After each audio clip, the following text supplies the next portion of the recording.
Mahigit 1 minutong pumano ang seasoned actress na si Dina Bonneve habang nire-revive sa isang ospital matapos mawala ng malay. Binalikan ni Dina ang kanyang near-death experience o NDE kung saan sandaling humiwalay ang kanyang kaluluwa sa katawang lupa at naglakbay sa hindi niya maipaliwanag na lugar.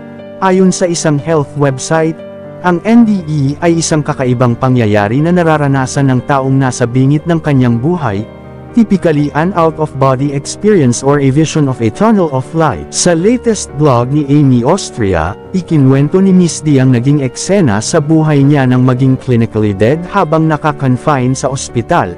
Nangyari raw ito noong 23 years old pa lamang siya. Ito rin yung panahong humaharap siya sa mga pagsubok sa trabaho, sa kalusugan at marriage. Ipinag-utos din daw ng doktor na saksakan siya ng aminophylline sa parehong lungs para ma-relax ang muscles sa kanyang lungs at damaloy ang hangin dito. Ayon pa kay Dina, lahat tayo meron tayong purpose kung bakit tayo nabubuhay sa mundo. Pero kailangan nating e-fulfill yung purpose na iyon? Kailangan nating gawin, ang sabi pa ni Dina Bonneve.